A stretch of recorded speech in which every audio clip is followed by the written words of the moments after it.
이상갑의 결국 말씀이다. 제1부 대선지서. 우리 시대를 바라보면 참 고통스럽다. 중산층은 무너져 간다. 청년층은 희망이 보이지 않아서 자포자기하고 낙심한다. 정치와 경제 권력가들은 사리사욕을 추구한다. 욕망을 탐할수록 그들은 공공선에서 멀어지는 모습을 보인다. 세계 열강의 틈바구니에서 아파하고 신음하는 민족 분단의 현실을 본다. 그때 묵상하게 하신 말씀이 선지서를 통해 만난 선지자들의 외침이었다. 선지서를 통해서 하나님의 말씀을 묵상하면서 우리 시대의 어두움이 보였다. 그리고 우리 시대가 직면한 고통스러운 문제들을 풀어가는 해법이 보였다. 선지서를 묵상하고 있으면 선지자들의 외침은 그 시대를 위한 것이자 오늘 우리 시대를 위한 외침으로 들려졌다. 날카롭고 예리한 하나님의 말씀의 검은 우리 시대를 찔러 쪼개는 능력이 있었다. 각 시대의 선지자들은 하나님의 마음을 담아내었다. 그들은 하나님의 뜻과 생각을 그 시대에 전하였다. 하나님의 음성은 본질로의 회개의 요청이었다. 하나님께로 돌아오라는 것이었다. 그들의 메시지는 부패하고 타락한 심령에 회개를 촉구하였다. 선지자들의 소리에는 부정과 불법이 난무하는 이면에 있는 죄악에 대한 질타가 담겨 있었다. 아담의 타락 이후로는 인류는 한시도 범죄와의 전쟁에서 벗어난 적이 없다. 동시에 사랑의 추격자이신 하나님의 끝없는 초대도 계속되었다. 인간의 역사는 죄악의 흥망성쇠의 역사이다. 동시에 회개하면 회복을 허락하시는 부흥의 역사이기도 하다. 어느 시대나 선지자와 제사장과 왕이 타락하면 그 시대는 죄악의 깊은 웅덩이와 수렁에 빠지곤 했다. 그때마다 백성들은 빈익빈 부익부의 경제 양극화를 경험하였다. 가진 이들은 더 가지려고 온갖 악을 행하였다. 악이 흥황할수록 고통 가운데 신음하였던 백성들의 부르짖음과 절망의 눈물이 하나님 앞에 쌓이곤 했다. 그때 하나님께서는 참 하나님의 사람인 선지자를 세우시고 종교개혁을 진행하시곤 했다. 선지자들은 하늘의 소리를 땅에 외쳤다. 그래서 땅의 사람들이 말씀으로 돌아가게 하였다. 말씀은 욕망의 자리를 떠나서 기도의 자리에 머물게 하였다. 하나님의 말씀이 들릴 때 사람들은 자신의 죄악된 모습들을 직면하면서 하나님 앞에서 통회하고 자복하며 회개하였다. 바로 그 시간 그곳에서 하나님께서는 새로운 치유와 회복을 허락하시곤 하셨다. 하나님은 그의 백성이 돌이키면 다시 시작하는 은혜를 부어주셨다. 하나님께서는 어느 시대나 누구든지 회개하는 이들에게는 회복의 은혜를 주셨다. 오늘 우리 시대도 마찬가지이다.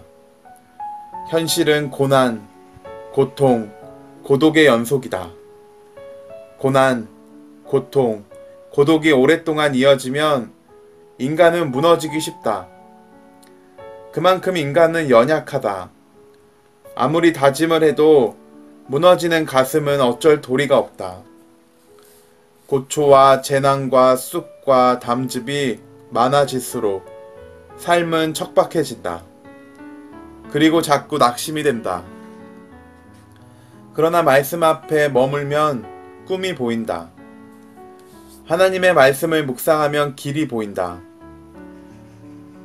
각 시대에 하나님의 말씀을 선포했던 선지자들이 살았던 시대도 불의, 불법, 부정, 부패가 난무하던 사회였다.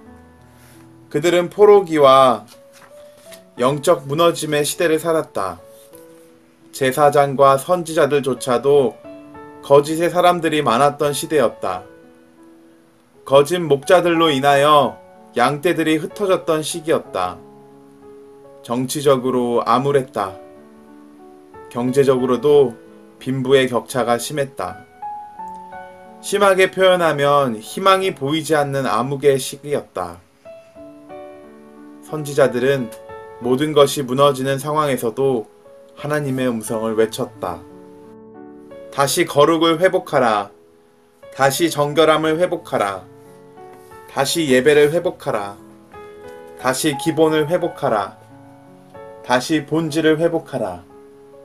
다시 여호와께로 돌아오라. 다시 성도의 자리를 회복하라. 다시 은혜의 자리를 사모하라.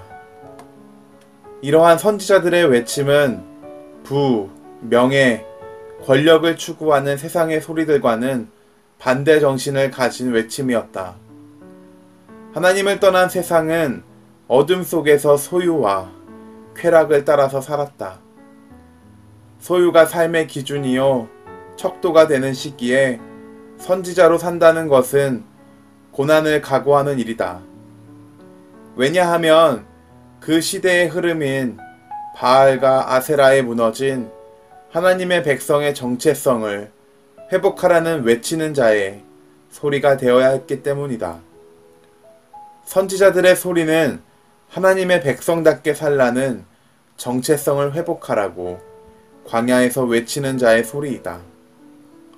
선지자의 외침은 아무리 외쳐도 메아리로 다시 돌아오는 듯 느껴지는 공허함 속에서도 하나님이 외치라 하셨기에 외쳤던 소리이다. 기나긴 관점에서 본다면 그 소리들이 모이고 모여서 역사가 바르게 세워지고 영적 회복이 가능했다. 오늘 우리가 외쳐야 할 소리를 다시 선지자들의 외침 속에서 확인할 때이다. 선지자들의 외치는 소리에는 하나님의 음성이 담겨져 있다.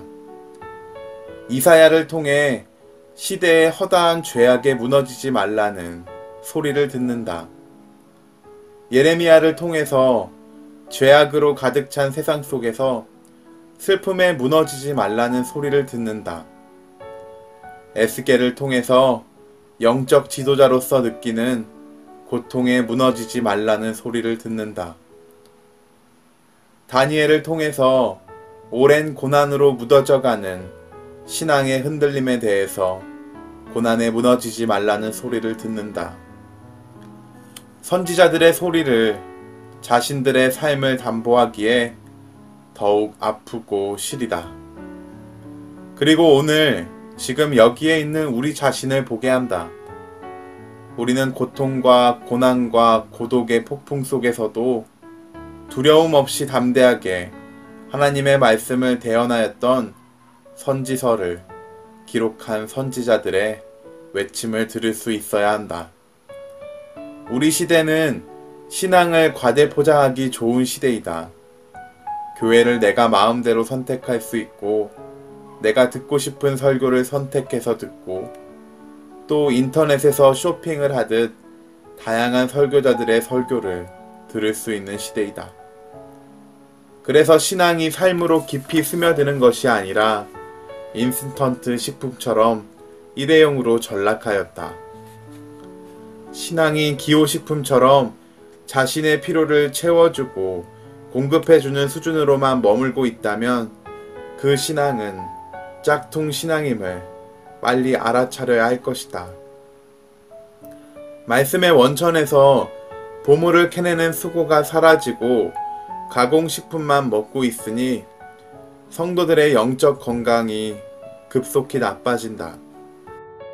인공 조미료를 팍팍 쳐서 울리고 웃기지만 말씀을 전하는 자나 듣는 자들 가운데 삶의 변화가 일어나지 않는 모습에서 그 열매로 그들을 알게 된다. 성도는 말씀의 사람이어야 한다. 하나님의 말씀 속에서 들려오는 안타까워 하시는 하나님의 마음을 읽어내는 영적 민감성이 없다면 세상 속에서 영적 쓰레기가 되기 쉽다. 나는 믿는다고 말하지만 그것은 자기 확신에 근거한 영적 과대망상에 불과할 수 있다. 그들은 구원받았다고 스스로 확신하면서도 죄악된 삶을 청산하지 않는다.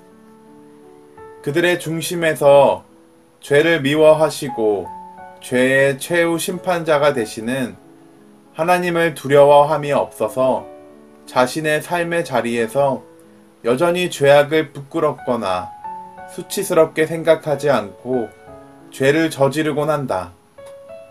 그들은 하나님 앞에서 골칫덩어리일 뿐이다.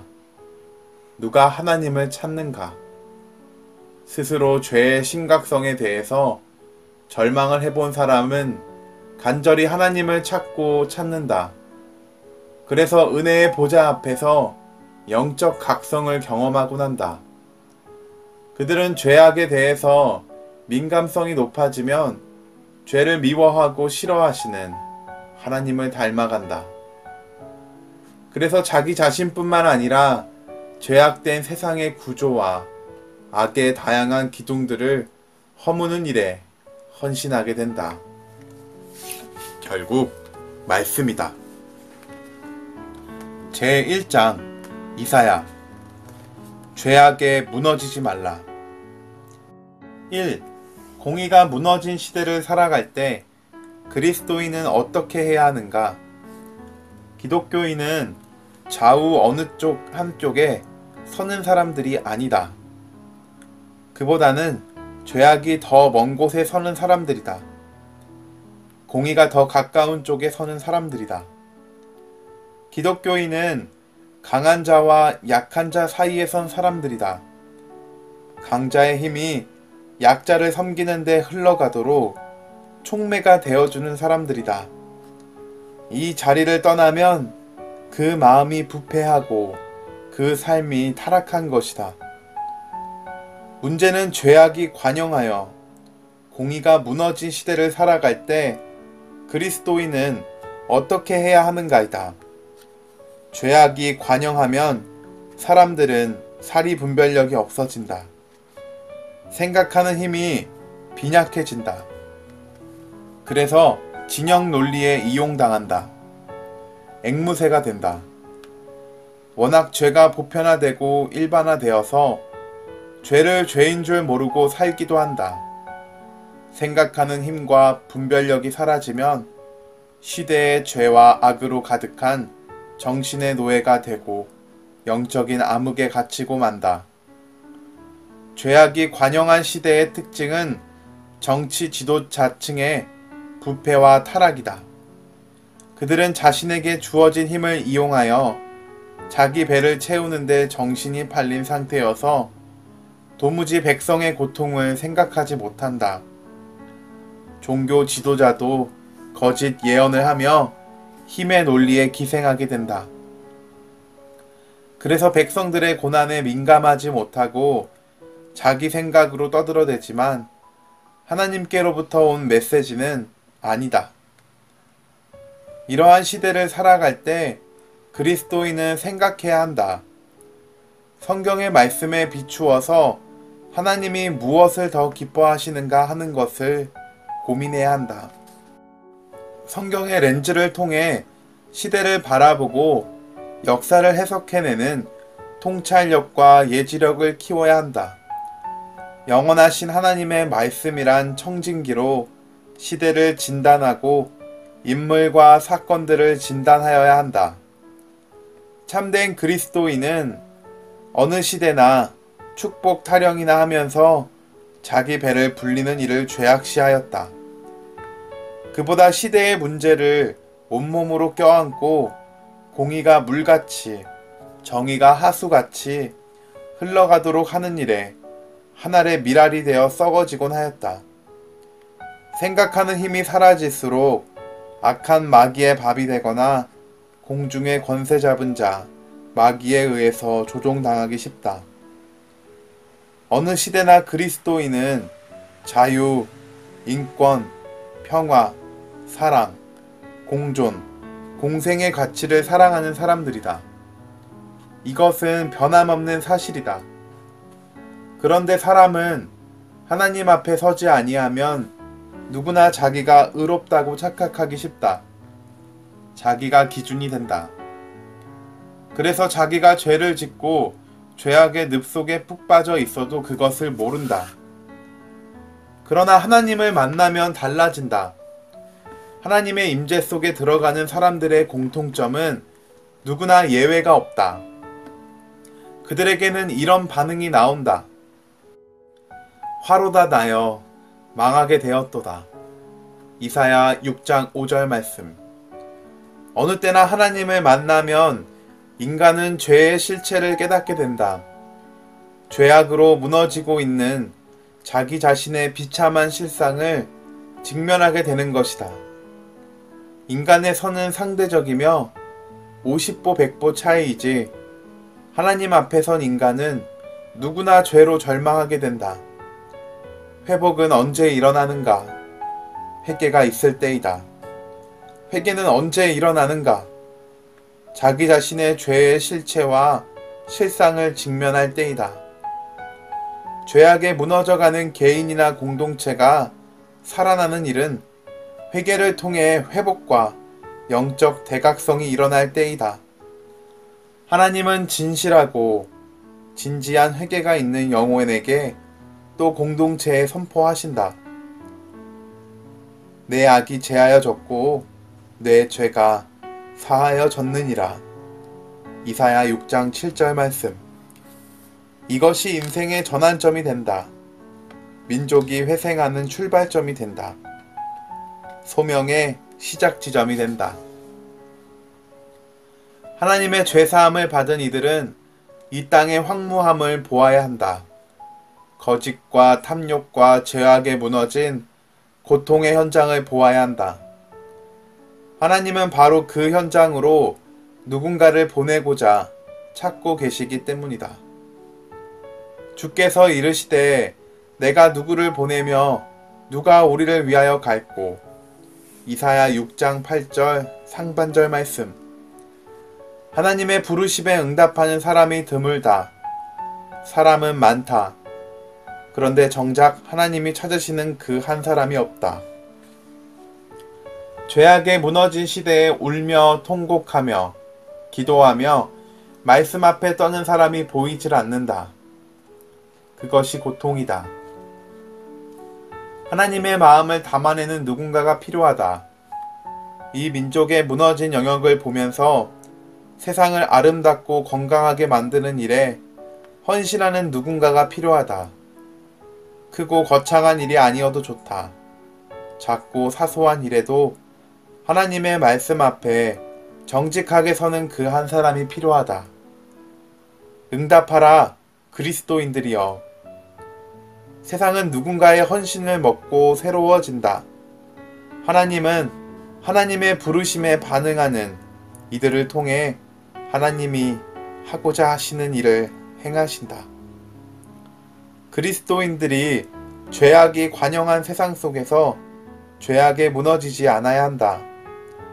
그래야 내가 살고 공동체가 살고 민족이 산다. 응답하라. 내가 여기 있나이다. 나를 보내소서. 이사야 6장 8절 하반절 말씀. 하나님은 이 땅에 그루터기를 찾으신다. 죄악에 무너지지 아니한 거룩한 씨를 찾으신다. 응답하라. 이 상처에 대해 어떻게 할 것인가? 우리 주변에는 육체, 마음, 영혼, 관계가 왜곡되고 병든 경우가 많다. 그래서 알게 모르게 상처를 주고받는다. 육체의 상처는 소독을 하고 연고를 발라주면 금방 딱지가 생기고 흉터도 남기지 않고 낫는다.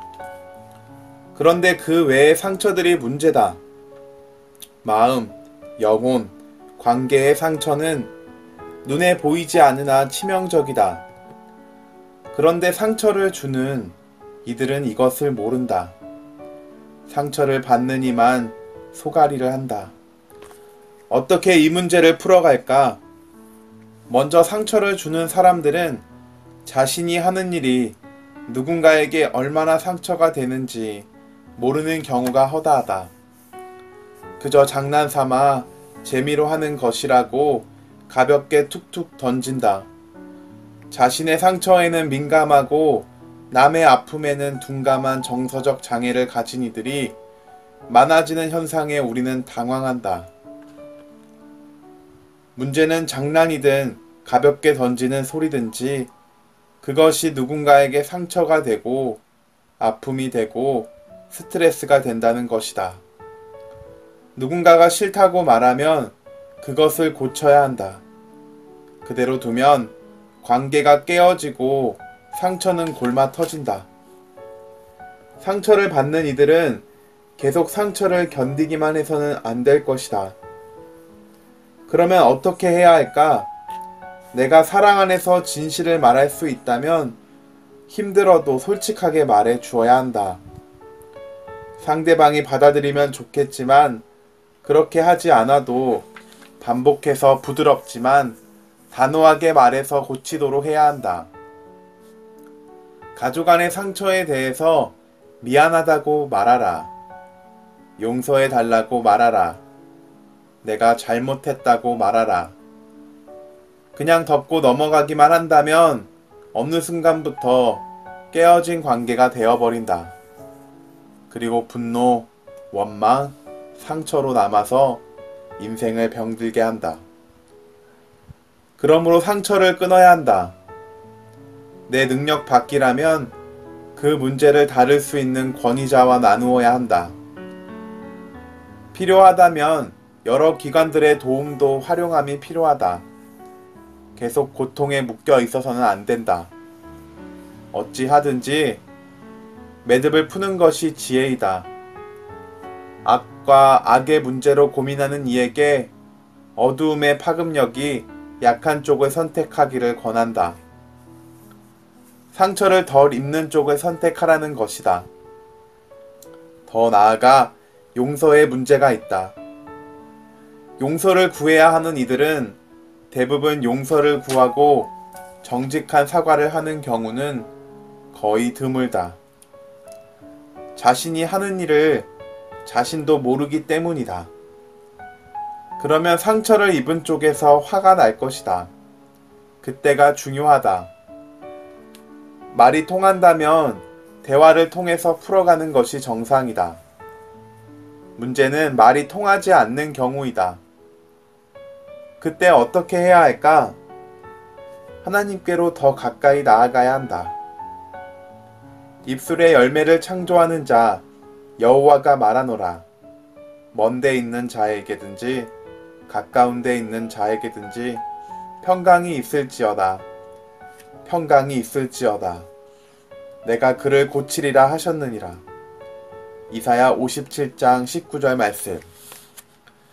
상처를 완전히 치유하실 때까지 하나님께 나아가 심정을 토해내야 한다. 나의 고통을 어루만지시면서 함께 아파하시는 그 사랑에 푹 적시어야 한다. 변함없는 주님의 크신 사랑이 상처를 밀어내고 내 마음을 새롭게 하시기까지 그 사랑을 의지하라. 상처를 주는 사람들은 쉽게 변하지 않는다. 그때 하나님께로 더 가까이 나아간다면 하나님께서 나를 반석 위에 세우시고 내면을 견고케 하시며 상처를 튕겨내고 이기는 유연성을 키워주실 것이다. 하나님께 마음을 쏟아 나아가면 하나님께서 우리에게 친히 찾아오신다. 그리고 평강을 주신다. 더 나아가 우리의 상처를 고치셔서 상처 입은 치유자로 세우신다. 그러므로 상처 문제로 자책하지 말라. 자학하지 말라. 그보다 주 안에서 마음을 토하고 하나님께로 더 가까이 나아가라. 그때 하나님의 치유와 회복의 은혜가 우리의 삶을 적실 것이다. 지극히 존귀하며 영원히 거하시며 거룩하다 이름하는 이가 이와 같이 말씀하시되 내가 높고 거룩한 곳에 있으며 또한 통회하고 마음이 겸손한 자와 함께 있나니 이는 겸손한 자의 영을 소생시키며 통회하는 자의 마음을 소생시키려 함이라. 이사야 57장 15절 말씀. 죄악이 관영하는 시대일지라도 하나님 앞에서는 통회하는 마음, 겸손한 마음이 가장 중요하다. 하나님께서는 겸손한 자의 영을 소생시키며 통회하는 자의 마음을 소생시키려 함이기 때문이다. 통회하는 마음, 겸손한 마음으로 시대의 죄악에 굴하지 아니하고 나아간다면 하나님이 그 중심을 받으실 것이다. 3. 셀프 시대의 구원은 셀프가 아님을 알아야 한다. 요즘은 셀프 시대이다. 식당에 들어가 보면 이렇게 적힌 글씨가 보인다. 물은 셀프. 어떤 음식점은 반찬도 셀프다. 종업원이 계산하지 않고 기계가 계산한다. 번호표를 뽑고 있으면 알림 번호가 뜬다. 그러면 배식구로 가서 가져다가 조용히 먹고 다시 설거지하는 곳에다 넣어둔다. 모든 것이 셀프로 처리된다. 요즘은 주유도 셀프가 점점 늘어간다. 그런데 구원의 문제가 셀프가 가능할까? 만일 구원조차도 셀프로 스스로 확정하고 살아가면서 성경에 비추어 자신의 삶을 성찰하고 나아가는 작업이 빠진다면 위험한 신앙임을 알아야 한다. 헤르만 헤세의 데미안의 내용 중에 이런 글귀가 있다. 새는 알을 깨고 나온다. 알은 하나의 세계다. 새롭게 태어나려는 자는 반드시 한 세계를 파괴해야만 한다. 무엇이든 새로운 세상을 연다는 것은 그만큼 힘들고 어려운 과정을 거친다는 것이다. 예수님께서는 이와 같이 말씀하셨다. 사람이 거듭나지 아니하면 하나님의 나라를 볼 수 없느니라. 요한복음 3장 3절 말씀. 여기에는 영적 본질을 담고 있다. 거듭나야만 하나님의 나라를 보기도 하고 거듭나야만 하나님의 나라에 들어갈 것이라는 핵심 진리를 말씀하신 것이다. 하나님 나라에 들어가려면 반드시 영적으로 물과 성령으로 다시 태어나야만 한다. 그래야 죄악의 껍질 깨기가 가능하다. 육으로 난 것은 육이요, 영으로 난 것은 영이기 때문이다. 거듭남은 죄의 세계를 파괴하고 하나님 나라가 임하게 한다. 하나님 나라에서 인정하시는 거듭남은 오직 믿음으로만 가능하다. 여기에는 인간의 공로가 끼어들 틈이 없다. 인간은 전적으로 타락했다. 그래서 구원에 관해서는 인간은 전적으로 무능하다. 이신층이 논쟁을 생각해보자. 오직 믿음으로 의롭다함을 얻는다는 것은 맞다. 그렇다고 해서 중요한 부분을 놓치면 안 된다. 스스로 셀프 이신칭의를 믿고 사는 것과 하나님께서 진짜 의롭다 하시는 것의 차이는 알아야 한다. 스스로 이신칭의를 믿고 사는 이들 가운데 비성경적인 삶을 사는 이들이 많다. 하나님께서 의롭다 하시면 그 은혜에 대한 반응으로서 삶이 달라져야 정상인데 이신총의를 논하는 교수나 목회자조차도 삶은 엉망진창인 경우가 덜어 있다.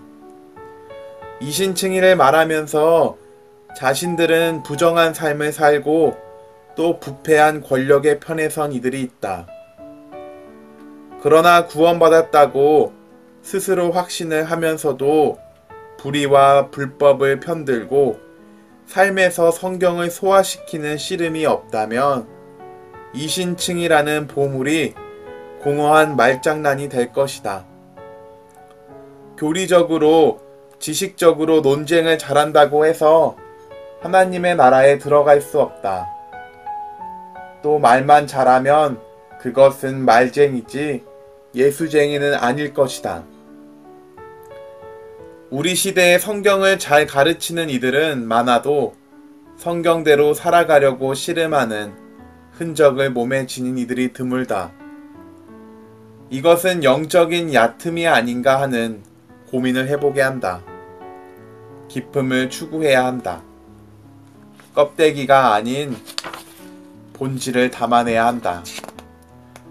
이신칭의를 아무리 말하고 가르치는 신학교 교수라고 해도 하나님의 공의와 사랑과는 거리가 먼 삶을 살아가고 있다면 그야말로 자칭 셀프 이신칭의이므로 구원의 효력은 없을 것이다. 하나님은 그들을 향해 나는 너를 모른다고 말씀하실 것이다. 구원은 교리의 완벽함에 의해 주어지지 않는다. 구원은 믿음으로 말미암아 거듭남으로 말미암아 주어지는 선물이기 때문이다. 우리 사회의 부정, 부패, 불의, 불법이 난무하게 된 그 이면에는 맹목적으로 이신칭의를 말하면서 삶의 신앙을 담아내지 못하는 이들의 삐뚤어지고 왜곡된 신앙이 자리하고 있다. 그러므로 지금은 공허한 말장난 대신에 진지하게 삶을 성찰하고 우리 자신과 사회가 왜 이렇게 되었는지를 고민하는 신앙함이 필요하다. 영화의 한 장면이 떠오른다. 밀양이라는 영화에는 아이를 죽인 죄를 저지르고 감옥에 들어가서 복음을 듣고 스스로 용서받았다고 확신하는 죄수를 보고 경악하는 여주인공의 처절한 울부짖음이 나온다. 그 울음소리를 들으면서 왠지 셀프 용서와 평안을 말하는 죄수가 오늘의 한국 교회와 닮은 듯하여 영화를 보는 내내 고민을 하였다. 가해자가 피해자가 용서하기도 전에 스스로 하나님의 용서를 말하면서 하나님의 크신 은혜를 말하는 그 장면이 왠지 소름 돋게 했다. 그것은 분명 믿음이 아니라 맹신이다. 회개가 아니라 자기 확신에 불과하였다. 우리가 그와 같은 모습은 아닌지 고민하게 하였던 것이다. 이신칭의는 맞다. 그러나 자칭 셀프 구원은 틀리다. 그러므로 믿음으로 의롭다 하심을 받았다면 정말 팔복의 영성과 9가지 성령의 열매를 맺어가고 있는지 확인해 볼 일이다. 지금 우리에게 필요한 것은 말장난이 아니라 말씀으로 삶으로 보여주는 그리스도인의 편지로 불신 세상 속에서 익혀질 수 있는가 하는 것이다.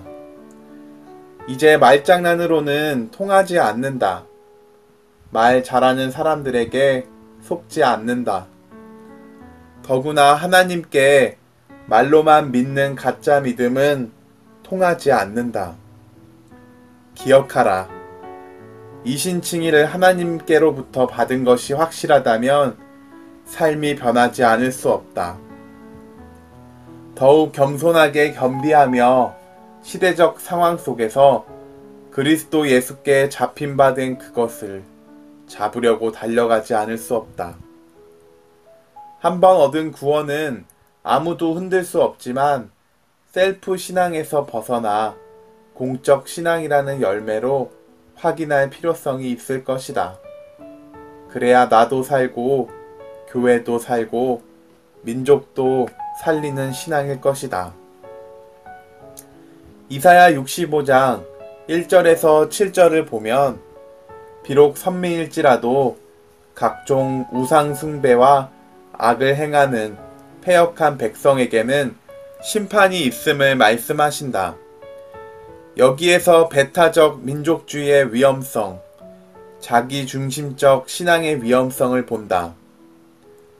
선민이라고 구원받는다고 스스로 확신한다고 해서 구원받는 것이 아니다. 오히려 선민이라고 말하지만 자신의 삶의 방식이 구원과 거리가 멀다면 종교적 외식주의로 흘러간다. 그리고 위선에 빠지게 된다. 선민 이스라엘을 향한 하나님의 경고의 음성을 잘 살펴보아야 한다.